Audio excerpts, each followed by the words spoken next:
Hey, hey, hey, difference makers. Welcome back to the Difference Maker Revolution podcast. I tried to do my best Ronan impression there because Ronan is not with us today. He's currently on a flight to the United States of America as we're recording this. So we're joined by the wonderful Steve Saporito and Jeanine McLeod to discuss something fascinating. I believe we're going to discuss something along the lines of a discovery called Epiphany, or this incredible moment of discovery that our Impact members got to witness last night. And I think Steve and Jeanine are both going to bring that to the next level for our listeners.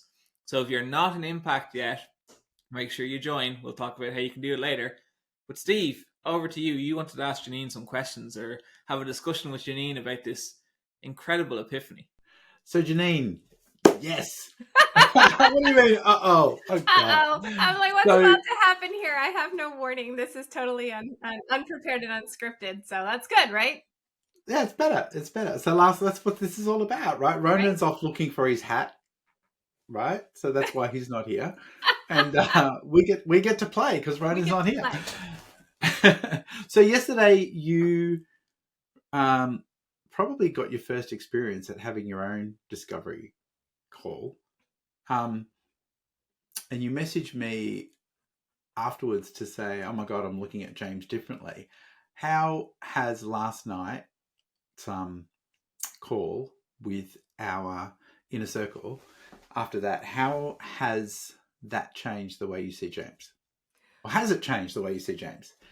So it's interesting because, it's after we discussed the relationship James has with his cat, and I saw it as very like, oh my gosh, it's so sweet. He has his little best friend and he takes his cat with him everywhere. Like, he didn't want to come here because he didn't want to leave the cat, And so I was very much under the impression that it was just really this bond he had with the cat. And he read stories to him and he snuggled with him on the couch. And I had told Steve, I had this epiphany that, oh gosh, Steve, if you were doing a discovery call with me, then I would tell you I want a portrait of James reading stories to his cat, because that to me would remind me of the love he has for this cat. And then Steve breaks it all down. He's like, that's not what it is. Jeanine, what is it really? And I'm like, I don't know, Steve. James reading to his cat. And I was so focused on James reading to his cat and finding that so unique, and that would be such a fun portrait of him. I didn't see but as Steve pointed out to me, what he thought was so obvious and was not obvious until he said it, was really what was happening. So Steve, you'll say it much better than I will. So and then I'll tell you what I felt all night.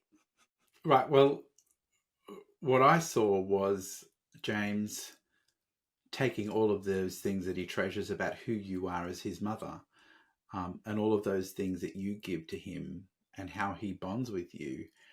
And he's now doing the same with his cat. So what he's doing is he's emulating who you are because of how much he values what you give to him. And so he's giving the love that you give to him to the cat. And in a way, it's showing you that this is what he values about who you are as a mum to him. And this is how he feels connected.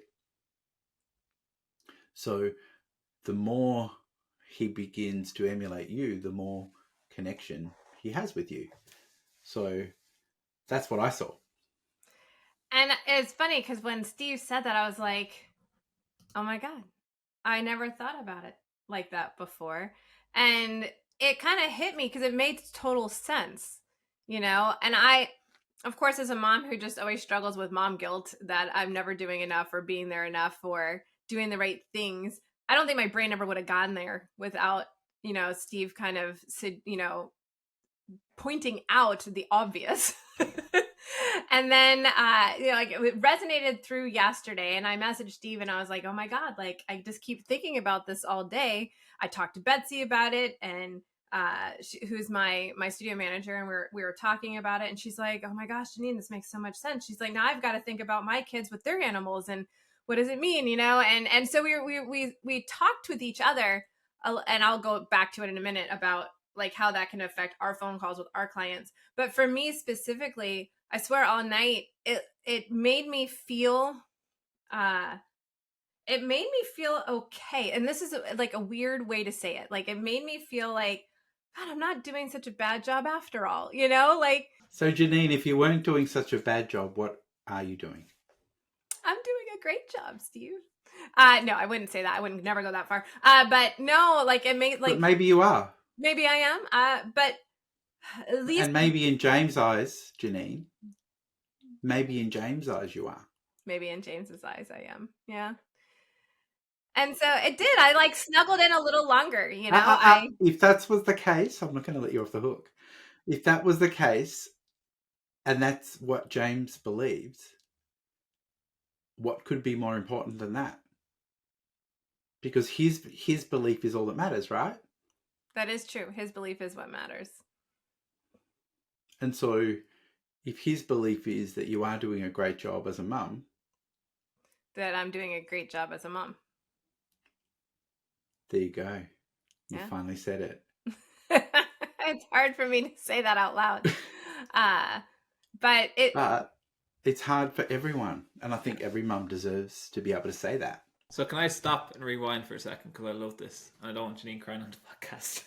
Steve doing discovery calls all over the place. She needs to cry on the podcast. Just to give some context. So we're talking about this. This is like a real life example of like a discovery call. I know it's not on the phone, but it's still, as Steve says, you can do a discovery experience anywhere. So to rewind, when we're having this discovery call with our potential clients, Steve, you mentioned about that the transformation really begins when they hang up the phone for that first phone call. I think, Jeanine, you pointed out that after that, discovery call experience, essentially, you started thinking about it in depth after it happened, right? I really did. I started thinking more about everything. Like I was like, gosh, him snuggling on the couch with Clover that's what we do. And reading bedtime stories, that's what we do. And carrying him all over the house, that's what I used to do. And it really made me start thinking about and the fact that, every mother wants their child, whether it be a boy or a girl, but I think especially moms of sons want to know that their sons are going to grow up and want to care for someone in their life, and be a nurturer, not just, the boy. And I want to know that he's going to be able to love somebody. And we talked about that too, Steve. And I thought about that a little bit more afterwards. And I was actually worried. And the reason why this week has been so special with Clover is she had her surgery. She was spayed. And so I knew that it was going to be tough for James not to play with the cat. And I was worried, like, how am I going to tell James, you can't just throw things and have the cat fetch and jump and do all these things, because she has to be cared for and she can't jump and she can't run and we have to keep her calm. And he's been amazing at that. Like, he's cared for her. He's held her. He's like, Mom, look, I know how to hold her now. And he every time Clover would want to go jump, he's like, no, Clover, you can't do that. You're going to hurt yourself. And he like bring her back and like, and so he put his own needs of wanting to play aside to care for his cat. And so it did. As a mom, I was having this moment of, oh my gosh, he will be able to care for another human in his life as he grows up, And so it was really special and really touching to give a child that chance to show that, as opposed to protecting them from it, like keeping Clover away from James, like during that time. But instead it gives him that chance to do that. And so that was really special to see that he is nurturing. Steve, question for you. So people who are listening, our photographers who are listening, why is this important? Like, what relevance does this have to being a photographer and taking photos? Can you just give us, like, why are we actually doing this? What's the purpose of it? This is the third dimension. This is how we saturate what we do with meaning. This is the way that when we give something to somebody, it has purpose. And we'll speak to Jeanine for the rest of our life. I mean, Jeanine, what is the gift that this has given you? It's given me this gift of calm, like that things are okay. It's weird to describe this, And maybe only another mother or a father or like someone who walks around with this guilt that you're not doing things the right way, and then you have a moment of clarity that things are okay. It's given me this Nobody gift has that, do they? no, nobody has that. This gift that like God, like I guess it's good, like, and just seeing James differently last night, like, oh, he's gonna be okay, like it's gonna be good. Like I don't know how to describe it. It's gonna be good. Does that make sense? I don't know. So what does it mean for you? What does it mean for you to have that? It makes me feel better as a mother. It really does. And I know that sounds strange, but it really makes me feel more connected to him. Want to be more in the moment with him, know that I know that those moments really matter to him and he sees them and he's soaking them in. Now I want to be more present in them. And so when we capture this for you, where would you love to display this in your home? Well, Steve, there are two places, and I've been thinking about this. And we talked about this yesterday, and then I thought about it more last night. And it is still the same too. I really want it in his bedroom. I would love this portrait in his bedroom across from his bed, so when he's reading to his cat, he can see the portrait of him and his cat.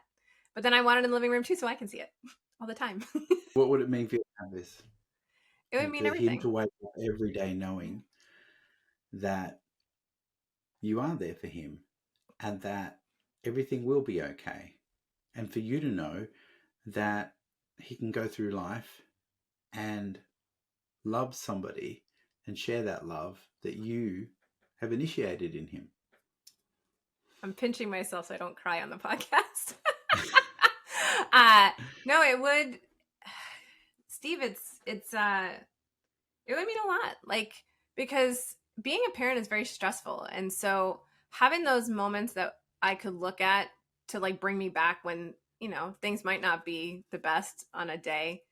Like I find portraits of my kids to bring me back to that center and bring me back to that moment and to bring me back to that calmness. And he's a boy. I know there's going to be times where we're going to be like, why did you just break that? Or why did you just beat up your friend? I don't understand, why did you get into this fight? And I can look back and like, nope, it's going to be okay. This is the core. We're going to photograph the core of who he really is. This is every bit of value that Jeanine would be prepared to spend money on.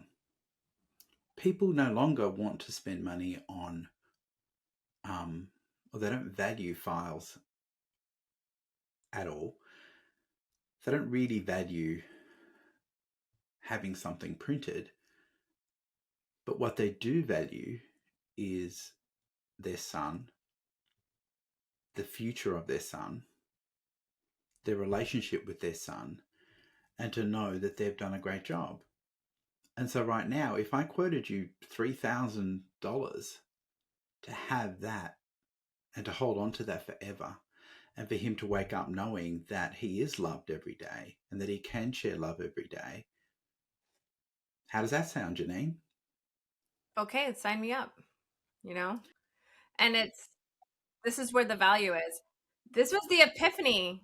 And the other thing that why I wanted to do this and not tell you about this, Jeanine, is because I wanted to see everybody to see that this is the second phone call. Like, you have gone away. You have gone and looked at your son, and you've allowed yourself to look at him through a different set of filters. And so the first time we had this discussion, you were blocked by, I don't even know why he likes a cat. I'm not into animals. He plays with this cat and, he'll do this with his cat. But now you're looking at this whole situation differently, aren't you? So the second phone call now is to recalibrate, because you've now looked at this through a different set of filters, and you've gone and talked about it with somebody. You've shared it, and you've got their perspective, and you've got their feedback, and now that changes your filters again as well. And so the reason we make the second phone call is because we wouldn't have got any of this conversation had I not made this second phone call? Because the first phone call is that epiphany, that realization. When we hang up the phone, that's when the magic happens, and you start looking at this situation completely differently. And so what you're soaking up is a whole lot of other information, which is where the juice is. That's where the value is. And that's how what we do becomes priceless. That's how what we do has substance. That's how and why art becomes meaningful, because it matters to somebody and it makes a difference to somebody. And it potentially could make a difference to James's future, because what happens is you start changing the way you receive that whole situation. Right? And he then changes because he's being received differently. And so then you're encouraging that nurturing behavior, and you're feeling more validated, you're feeling more successful as a mother, and then everything changes. What's the value of that, Jeanine? It is. It's priceless. It truly is. And it's so much more than just the portrait, more than the object. And that it's more than the object of the portrait. It's the emotion that goes along with it. And I think that's where I was struggling. And I know so many of my photographer friends are struggling, is we stop at the object. Or we have to create an object. We have to create an object. Yeah. And then we stop. Which is, when I create a beautiful portrait for you to display in your hallway, I've got these great products that you could choose from. Like, it then takes totally away from, like, were you thinking about what surface structure or how you want it printed at that time? Right. No. It's got nothing to do with it. No, it doesn't. And it actually doesn't really have, it's before our conversation yesterday, when we started, I was all excited about this concept of, because, I'm a photographer, so obviously I create these things too, right? And so I was so excited about creating this story of James with his cat and the bedtime story, and I'm loving to look at it and this and this and that. But then when we went further, and then I really started thinking about the meaning of that and what it actually would mean and what it means for the future, and how now, like, I'm treating him with his cat, like, all of it. It's just insane to me, like, what a difference that conversation makes. And it makes you think, and in a weird way. And I don't want to, again, like, I have a hard time recognizing myself, so I don't, like, these words are going to sound weird coming out, but I really think in a way it made me the hero of my story, which I think is a gift to give our clients, even though I don't like to admit that I feel that way.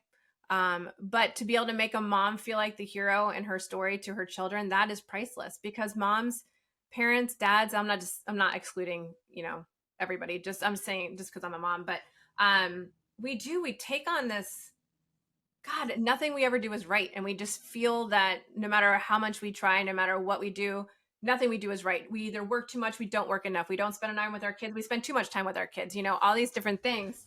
And so we don't ever feel enough. And so to have a conversation, to give a visual that, wow, what I am doing is enough. And it's actually the right thing. And it's turning, like... And are you enough? Yes. Are you more than enough? Yes. Ask me again tomorrow. Right now, I'll say. And what's James's perception of who you are for him? I have a hard time talking about this. It's,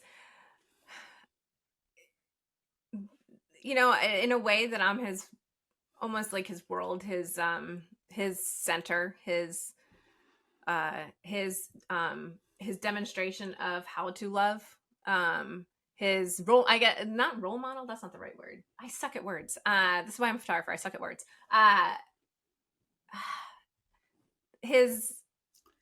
What is the word? It's his picture of what a nurturer would be, like his picture of how to love. His definition of how to love. Yeah. What does it mean for you to have that? It means a lot. It means the world, What it, because we know, and like, it's funny, you study different things about generational things that are passed from one, like from one generation to the next. And so many of our bad things get passed, our bad habits and like, different things get passed from generation to generation. And so to know that something good is being passed, and the ability to love and the ability to care and the ability to take care of another living being is incredible to me. So can I come in and just say something, summarize things? Because I think this is important for people listening, especially. So look at the contrast. When we, help people have deliver a discovery call experience, right? That's where the difference maker came from, right? We're actually having a tangible difference in people's lives. And when you do it, correctly, and you have the second call and the third call, and you create something that matters. you don't even need to do it perfectly. You just have to scratch the surface for most people. Yeah, you just got to scratch the surface, yeah. But when you do it, right, you create something that actually means something, that's having an actual difference. And that's why clients willingly want to spend on themselves. Whereas in contrast, when you see so many photographers making about, I'm a luxury, people should spend on my art, they want to spend on a Jonathan Ryle classic. Everyone wants a Jonathan Ryle portrait in their home. I'm a luxury, so they're going to spend 5,000 because all luxury purchases are high value, and it's all about them. Then do you see how much harder you have to work? You actually have to like sell hard. Whereas you're creating something that matters for your clients, and your clients want to spend thousands of dollars, and it doesn't feel like a luxury spend to them because it's priceless. That doesn't mean they won't spend. The same as if they spend on luxury, it actually makes it easier for you to sell, quote unquote. It's amazing how many people will swear black and blue that they have no money and they can't afford it, but then once they go through this experience, suddenly they have money. So I don't have any money doesn't mean they literally don't have money. They just don't believe you're going to give them something that they're going to want to use their savings for. Right. But when we give them something that matters, then they will. So Jeanine, this is why I don't understand when people say, I don't know what to ask on the second call. This is the second call. I want to now find out, now that you've had your eyes opened and you're beginning to see James through this new filter, how does that look now? Because that first call just opened up your eyes. Right. Right? The other thing I want to know is, when you said that you wanted to display this in James's bedroom, and you said you wanted another one displayed in the lounge room, did you physically feel as though you really wanted that? And did you see it in his bedroom? I did. And last night I was actually like imagining how I would create it and where it's going to go. And I actually redid what you and I were talking. I was sitting in his bed and I was like, yep, he'll be able to see it right from here when he's reading to his cat. And then I was sitting in the living room and I was like, yep, this is exactly, and so it becomes like now, and obviously like I have to do it. So, but like for a client, I could see exactly how they would be anxious for the session to arrive. Right. Because now I'm like, when am I going to get this cat in the studio to create this portrait? You know what I mean? And I have to make it happen, as opposed to, and it's just as important for me because as photographers, we push things off because you can always do it another day. I'll do it another day. I'll wait. Meanwhile, James is going to get older and the cat will not be a kitten. And so it's making it urgent to do it now. And for our clients, I think what it'll do is, who's going to cancel or reschedule when they have that sense of, I can't live without it in my house anymore. Was it real in your house? Yeah, it was. And that's the difference. Yeah. When I can't remember her name, who asked the question about the quoting part of it, this is the difference between, and my prices start at this, and my smallest package is this, the average person spends. It's all about an object that nobody owns, right? Whereas when we were talking about the fact that, where would you love to display this love that he has for you, this love that emanates from you, the fact that he can share his life with somebody and appreciate all the best things that you've given him as a mum, for you to know that you've done a great job. Where would you love to display that? You've now, what we've done is created a longing in you. You've already gone to his bedroom. Did you feel like something was missing? Yeah. What I have pictured in my head needs to be there. Yeah. And so what you've done is it's not about whether the shoot's going to happen. The shoot's done.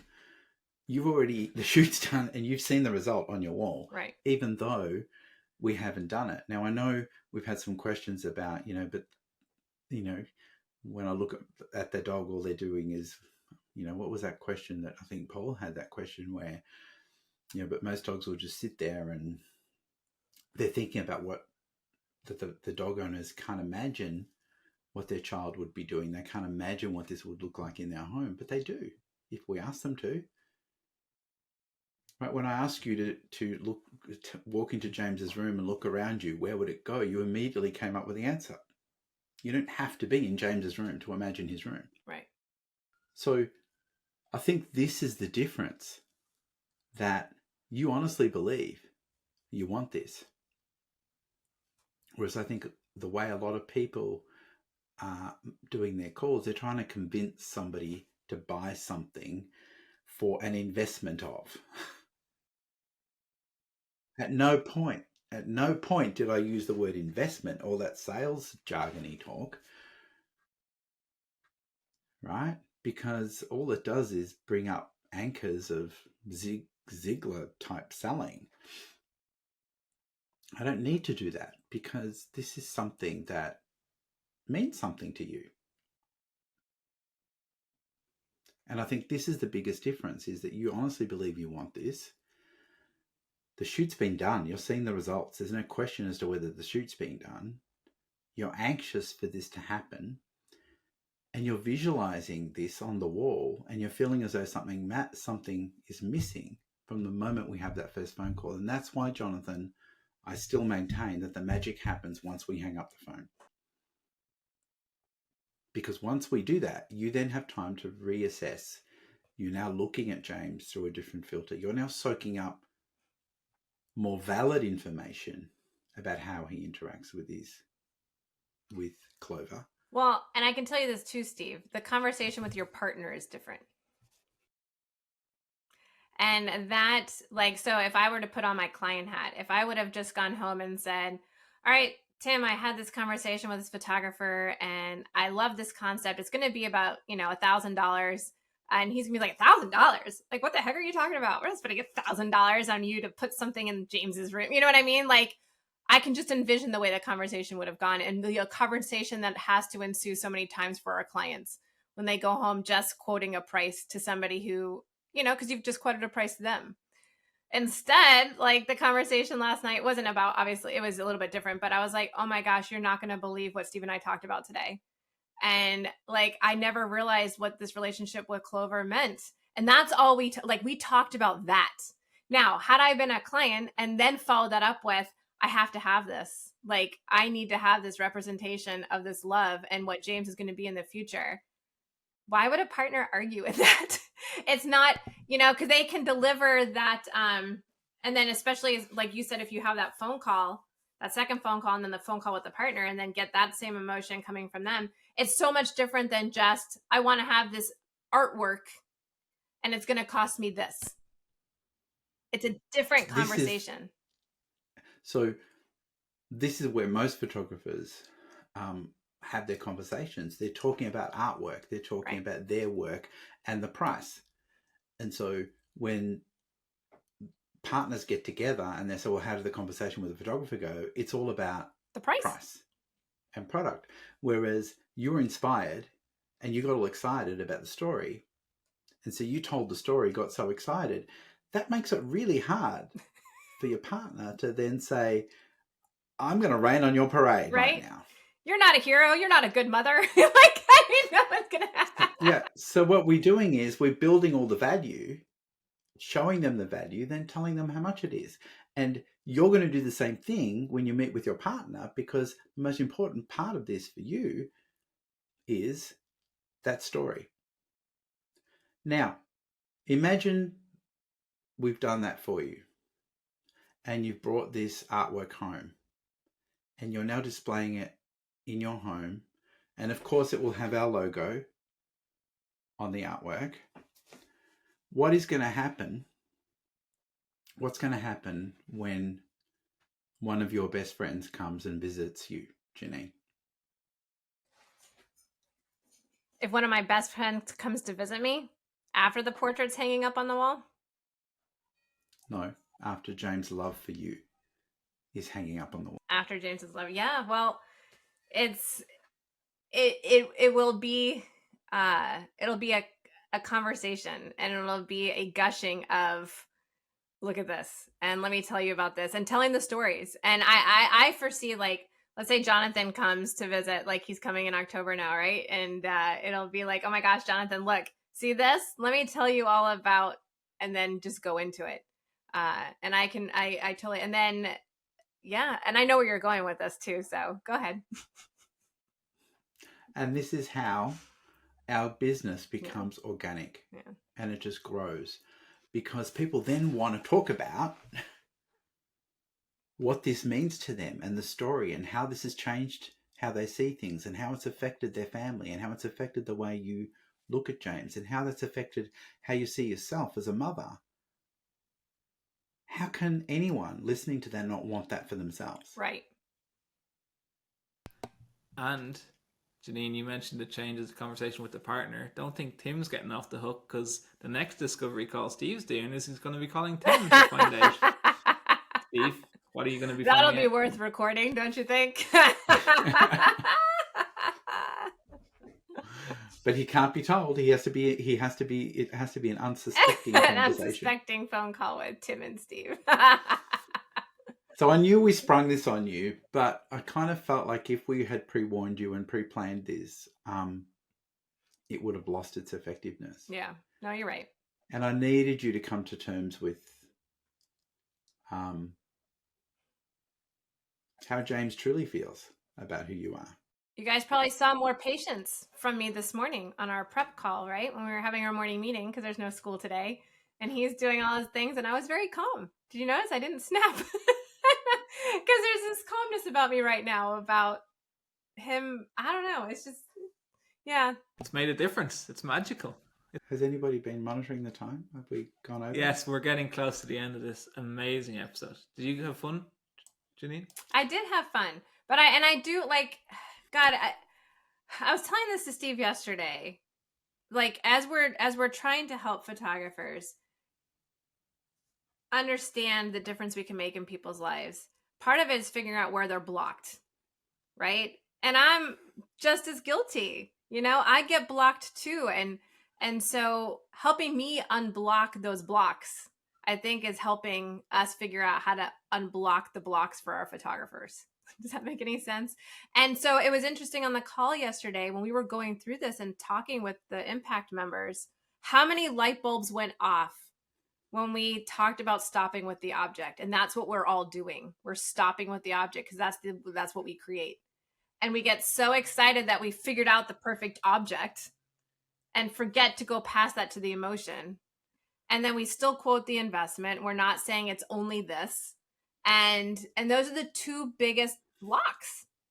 And it was very interesting watching everybody's little light bulbs. You could see it. I saw it in Terry's face. I saw it in Suzanne's face. I saw it in Claire's face. Like Claire, like these, I mean, legit, like I felt like we were in a cartoon rendition of a phone call. Like bulbs were like going, you know? And this is what it's about. It's about working through the process. Not the process. You hate the word process, but working through the experience and figuring out where the roadblocks are. But giving people an experience. Yeah. And then working through it and figuring out I think when you figure out the importance, it takes away the fear. Yeah. Because there shouldn't be any fear because you've made it about somebody else. Right. Yeah. But I hope people realize that this wasn't done to book you in. Right. This wasn't done to book you in for a session. And people are saying, oh, but haven't you had any phone calls lately? I don't have any leads lately. I don't care. Like, what's stopping you from making your Mother's Day? What's stopping you from talking to your neighbor or talking to the shopkeeper or talking to the mailman? You can make anyone's day and the conversation is the same. You're just caring about somebody and helping them see something a little bit differently. Helping them reinterpret something that, because they say that you can't see the forest for the trees, right? And so because you're in the middle of everything, you don't see what people from the outside get to see. And so all we're doing is shedding some light on something that for us is obvious, but to them isn't. Yeah. So when you are ready to have some light bulb moments of your own, the first step you need to take is... No, Jonathan, now that you're ready, not when now you that are. you're ready. Of course they're ready. Now that you're ready. When you're ready. Because what's more inspiring than James and Clover? Absolutely. So Yeah. now that you're ready to have your own light bulb moments, then all you have to do is click on the link below this podcast, sign up for a free 30-day trial of Difference Maker Impact, where you can get access to the online training courses that's going to show you how to generate potential clients, how to have conversations, and how to deliver a discovery call experience of your own. And you're also going to get access to the Fully Booked engine to help you fast track the implementation of all of this. Plus, you get to attend a weekly Q&A call with Steve, Jeanine, Brad, Ronan, myself, and all the other incredible members in Impact. And you can sign up for a free 30-day trial, absolutely free. How awesome is that? Pretty awesome. And you get to watch Jeanine cry. Poor Jeanine. I felt bad for Jeanine. That's my dove shine. Janine's We're a all superstar. crying. It's all good. So, guys, thanks for joining us on this podcast. That's it for this week's episode. We can't wait to see you on the next one. Bye from me. Bye from me. Thanks, everyone.